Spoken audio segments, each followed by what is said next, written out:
Welcome to my man cave, aka the Trenton Phoenix Media production studio, all 100 square feet of it.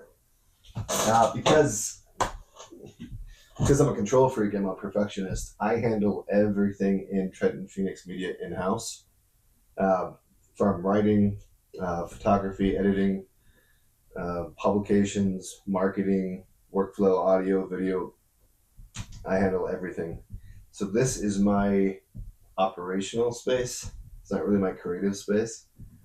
My creative spaces are usually when I'm on the go because I travel so much for my career.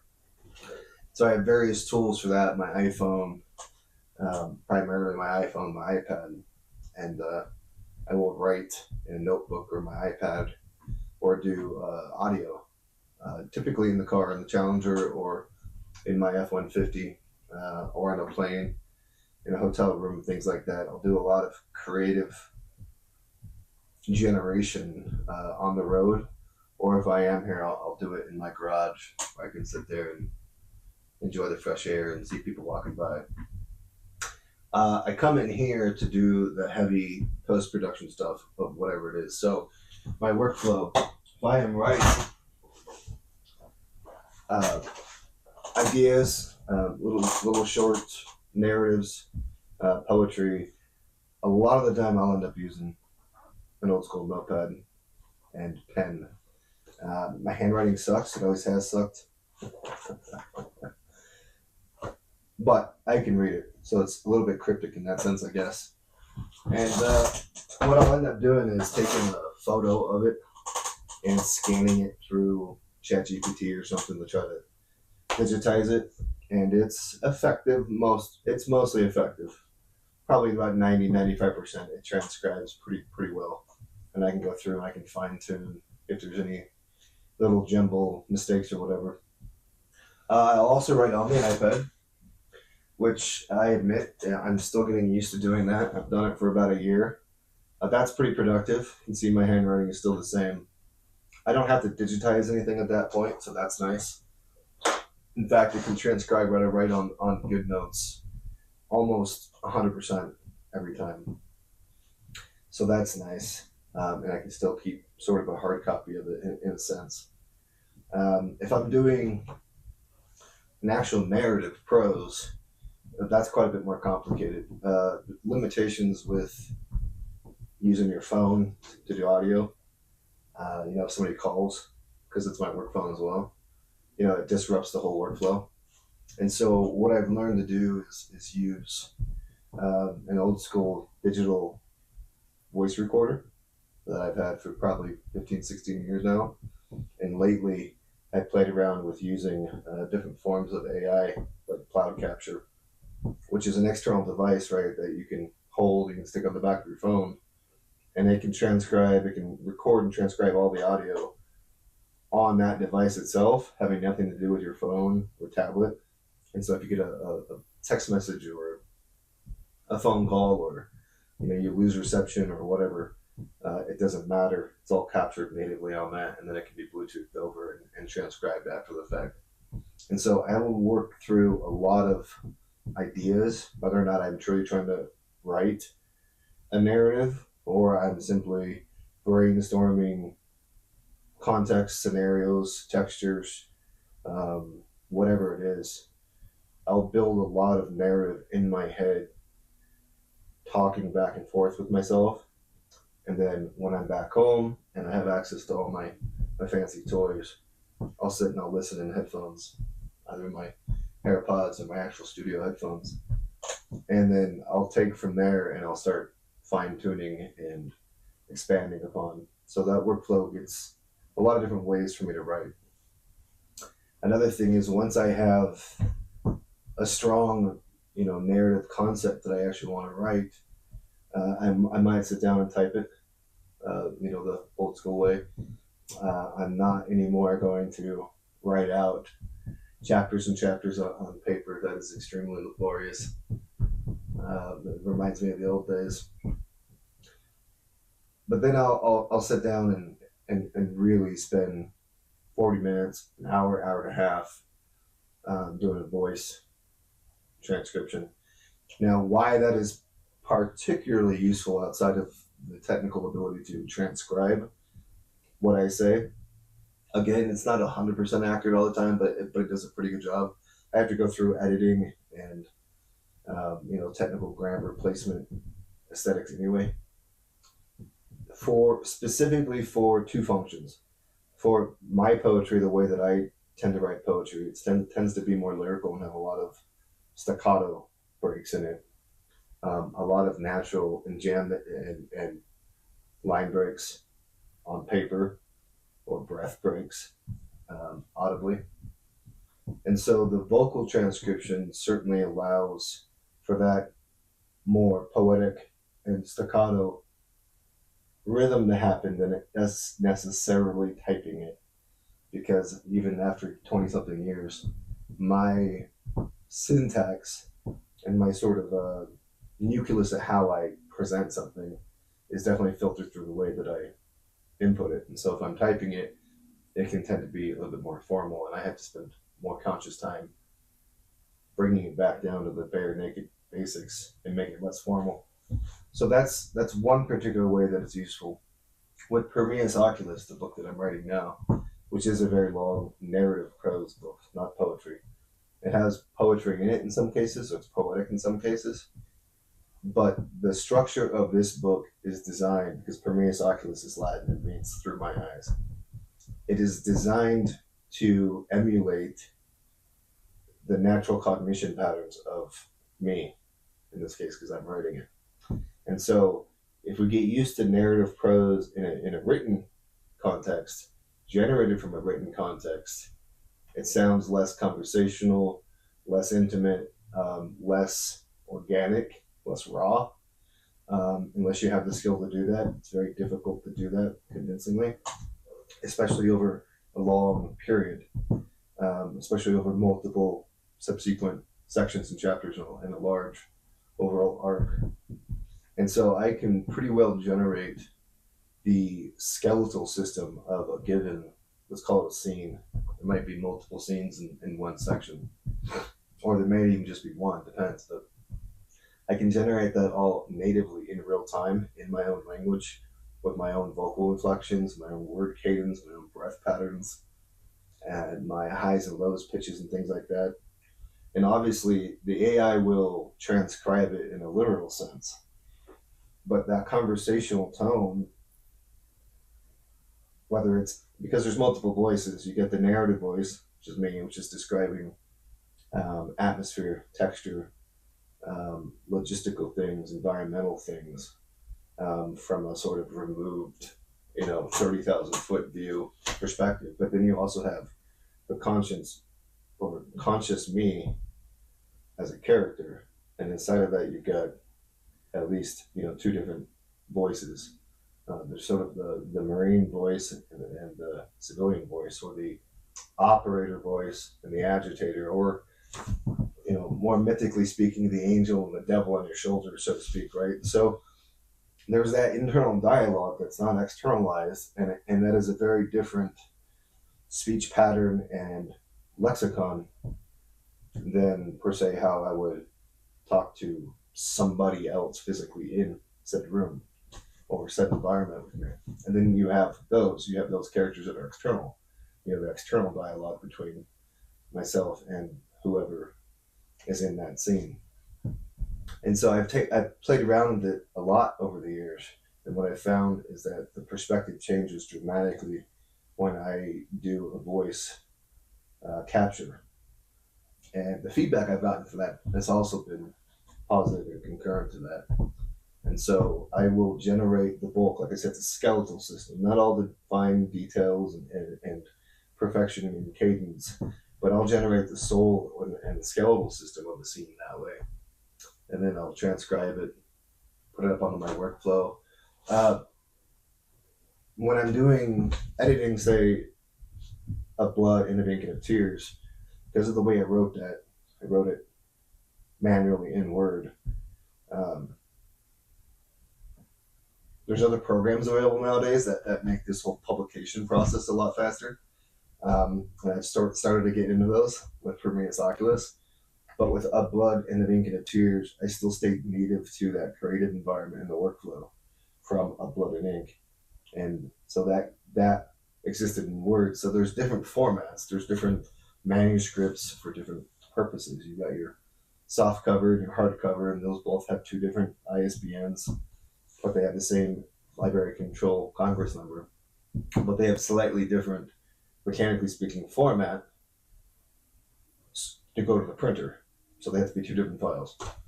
Then we do an audiobook, which I'm working on. I'll tell you more about that later. That manuscript, which you never actually see, but that manuscript looks drastically different than anything that you put on print. So that's got to have its own thing, right? But yet it's still the same manuscript, still has the same story, the same contents. It just looks and functions vastly different. And then when we talk about ebook, doing Amazon's Kindle is one format in a literal sense as a file type. And then you have a sort of global universal ebook called EPUB. And that has software and specific designations all by itself. And that actually becomes less of a manuscript formatting and more like a giant XHTML document, like a web page. It doesn't have a table of contents anymore. It doesn't have page breaks anymore. It doesn't have page numbers anymore. The graphics, for instance, in A Blood and the Ink and the Tears, because there's poetry in one area, and then there's narrative prose, analytical next, and then there's also like a full page charcoal graphic relating to said poem. The physicality of that transfers to a published manuscript in print is substantially different than an electronic version. The electronic versions, because of all the different devices that we have, phones and iPads and Kindles and whatever else, it has to be a universal format. And so those images are literally a separate image file entirely, even though it's the same image, completely different file and different file format than the ones that are in the printed manuscript documents. And then they have to be rendered at a much lower resolution as well. The ones that are in a published printed manuscript are actually very high resolution, very large files, because that's what's needed. They're originally vectors. And so because of that, what I'm getting to is I have 4 text print or essentially published manuscripts for A Blood and the Ink and the Tears. And then you have the audio one that's separate, that doesn't need to be physically published. And so I'll throw up, so like this one is my ebook that has no ISBN, native specifically just to my publishing platform. This is an ebook with an ISBN, which is global publication through Kindle and whatever other Barnes and Noble, whatever other services. And then I have the softcover edition and then the hardcover edition. Now going back, if I wanted to redo all that, I probably could have completed the whole manuscript, done initial edits, published, done final edits, made a final publication, and then split the manuscripts into different mechanics and different control numbers and ISBNs. But I wasn't that smart. And so I'll use these screens to go through and take, this is A Blood and the Ink and the Tears. So I edited this thing probably 95% before I released an initial publication last May. And that's 100 hours plus of looking at screens of, adjusting text and format. And so, and it was very confident that it was completely done, but I printed it in print format, right? An actual physical thing you can see. There are some more little things I wanted to change. So doing final edits, and the vast majority of the final edits in this book, and hopefully any book that I do, are very, very tiny technical or cosmetic edits. And a lot of that is subjective to me because this is poetry. This is not formal standardized prose. It's really just about me reading it and remembering in my head what I intended, what message I had, the way I wanted it delivered. Probably 90% of my final edits, somebody in the public would have no idea or care about. It's me being a perfectionist. It might be changing a semicolon to an M dash. or deciding to break up a line that was relatively long and break it up into more of a staccato pattern. A few times there's little mistakes, like it was supposed to be is.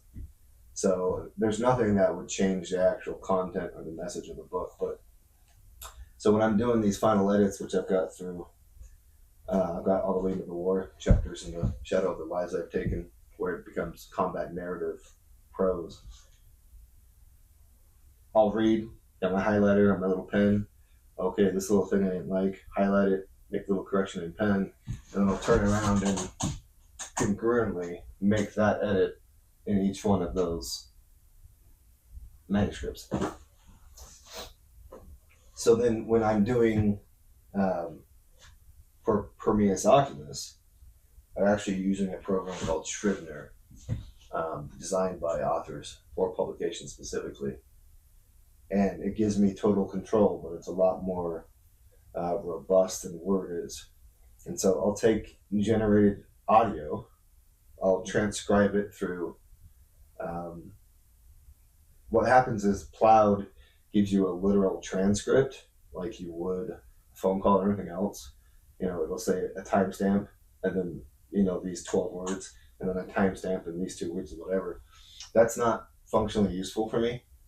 And writing a whole book that way would add an asinine amount of effort and time involved, mechanically speaking, without ever dealing with the actual content and creation of it.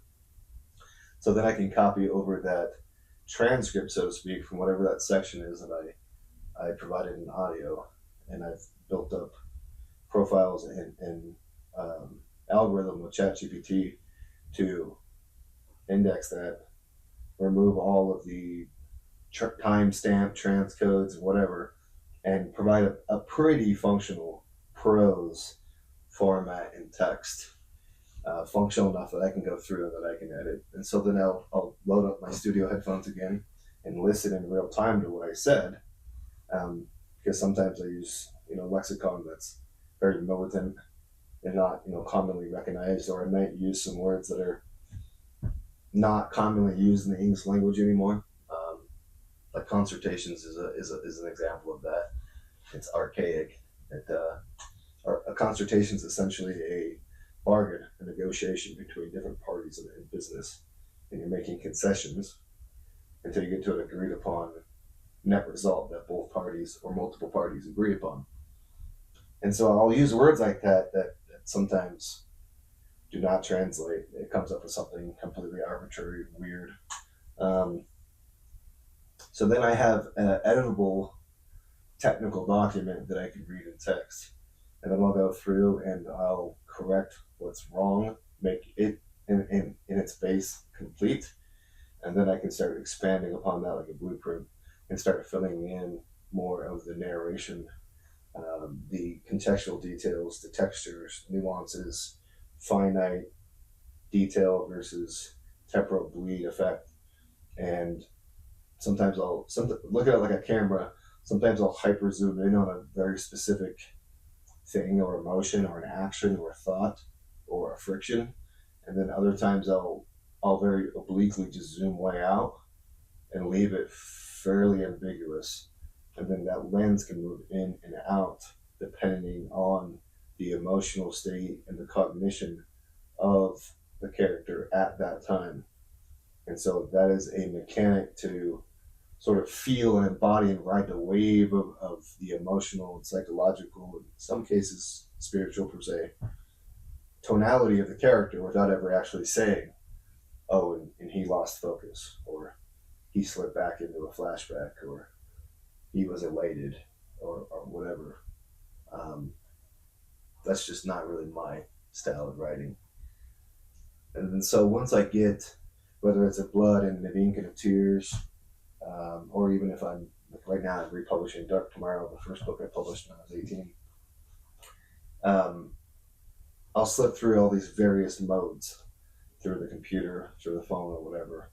And then after I spend a period of creating something, and then I spend a congruent period of producing it,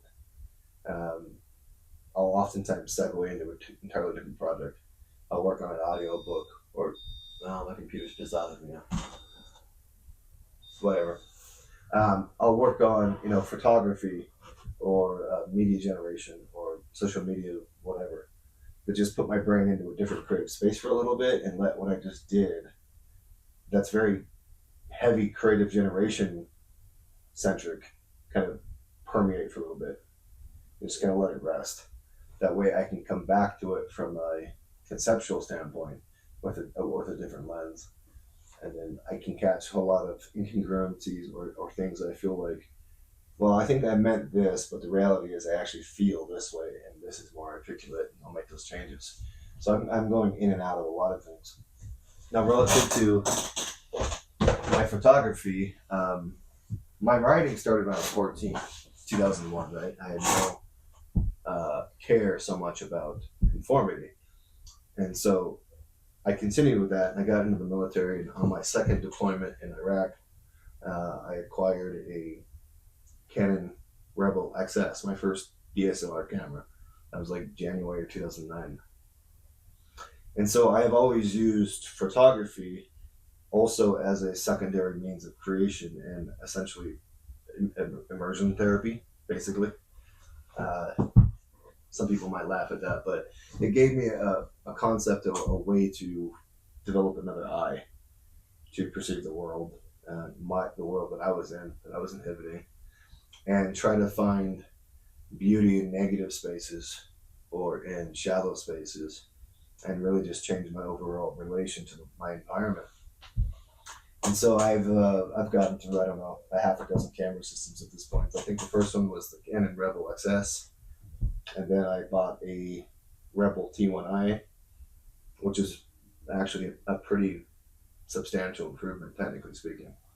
And then a Canon Rebel T3i, and then I got a EOS 60D, which still wasn't, full frame, but notably better than the Rebel series. And then now, in the last couple of years, I have a Canon EOS 6D Mark II, which is a full frame camera. And I actually still have the T1i as well. It's up here charging. And so I spent a lot of time doing photo shoots outside of people for good reason. It could be whatever. It could be it could be macro photography, urban at night. I would like really challenging settings, especially when there's high contrast of low light. There's reflective surfaces from rain. In an urban area, you have a three-dimensional tight space with a lot of reflecting surfaces and textures, and then you throw in organic light as well as the produced human light involved in that, neons and things like that. I enjoy those difficult, from a technical standpoint, environments. And then I started getting into, through a website at the time called Model Mayhem, before Facebook was big or MySpace was just barely gotten off the radar, before TikTok and Instagram. And it was a way to collaborate with other people in the photography industry, makeup artists, just wardrobe people, models, photographers, etc. And then I engaged in doing, I don't know, probably about 200 photo shoots with different people over the years in Hawaii. And it was always a way for me to develop, again, finding beauty in negative spaces. It wasn't interesting to me to put somebody against a nice white backdrop and take a mechanically beautiful, crystal perfect, clear photo. It had no interest to me at all. So I was always trying to juxtapose contrast and texture and depth and shallow, narrow fields of focus, and make things difficult. I do a lot of focal shots through environmental elements, even through people's body parts, shooting up through a leg, up through the chin, and focus on the face and whatever. And then you have this background that's kind of, at the time it was in Hawaii, it's close to a beach a lot, blurred into the perfect Pacific Ocean, things like that. I like movement. Watching Gladiator in 1999, there's a scene, where Russell Crowe's character is dreaming about going through Elysium heaven and his dead wife and his dead kid are in there, and you have these flowing wheat fields with a real soft focus on them, and it's just very poetic and very orchestral. And I always loved the tonality and the texture and the color scheme of that, and just how beautiful that was. And so I would play around with a lot of environmental textures relative to the human that I was shooting with. And the reason why shooting with humans became so interesting for me is because I don't like people. And a thing, a car, an ocean, an animal sometimes, if it's like sitting or sleeping, a lot of those things are static, and you can hone in and fine tune, and it doesn't become very difficult to shoot that subject. But when you're shooting a human subject, they move, they breathe, they think, they have opinions, they get tired, they get moody, their clothes change, their clothes move, and like, it's very difficult. It's a constantly moving target. And then you overlay that onto a larger environment that has multiple angles and textures and depths of field and color schemes, and it becomes fun. It becomes a damn challenge, you know? So the photography side, though, I'm not somebody who cares or even wants to do post-production. I capture as much as I possibly can the way I want, natively in camera. I don't like filters and things. Now cell phones have come so far, like my iPhone shoots better quality photo than my first like 2 or 3 cameras did. But having that aside, I don't do any post-production editing. I will batch process. I'll pull it up in Photoshop. Now Lightroom's a thing. Lightroom's a great addition specifically for photography. But what I'll do is I always shoot in RAW, native in a camera, and at the highest resolution of JPEG. So I'll shoot both at the same time. I always maintain the RAWs, so I've got multiple. I got 4 external hard drives up here now. I got probably 4 more. I'll always keep the RAWs, and then I'll edit in the JPEG. And when I'm editing the JPEG, I'm going to keep the originals in the original sizes, and then I will batch process to reduce resolution, slightly compress quality, make it appropriate for file size wise for, at the time, Model Mayhem, which was pretty constrictive. I think currently their file format's like maximum of 1 or 2 megabytes per picture. And then overlay, Trenton Phoenix Media sort of ghosted copyright on the image. And then I'll ensure that all the metadata copyright stuff is applied. And then I'll process those out relative to vertical or horizontal. And then that is essentially all that I do in post-production for my photography. A lot of people don't like that. That's fine. They have the right to take those photos and edit them as they please. I don't care. I don't really do photography necessarily for money. I've probably made a couple $1,000s off of photography in the last 18 years. And I've probably spent $20,000 in hardware cumulatively through just photography. So it's purely an art and it's an outlet for me. It's a creative outlet. I like to produce. I've done enough to, destroy things in this world that if I don't have to do that, I don't do that. So I spend a lot of time trying to produce and create. And so I'll tie in photography into video generation. I'll use things like Final Cut. iMovie's actually pretty capable considering that it's an entry-level consumer program, but I'll do the vast majority of my video editing here with the big computer. This MacBook is powerful enough to produce a Hollywood movie on it, so it's really my backbone and everything. But I will sometimes play around with it on my iPad if it's something real simple, and I'll throw in essentially I'll throw in archival footage sometimes from over the last 20 years. But all of that will happen across multiple streams here through Final Cut Pro. I've got Photoshop. What is the other programs I use? Scrivener as well as Word, just basic MS Word for writing. I also use a lot of Notepad for writing too, which seems maybe unsophisticated, but in certain situations, I don't want any help or any suggestions about anything. I want to just rock as bare naked as possible. So Notepad becomes critical for that. It's actually very productive. I'll overlay audio when I'm working on the voice work for the audiobook for A Blood and a Beacon of Tears. And at first I spent about 3 months actually producing the audio and reading the book myself, right? Which is sufficient.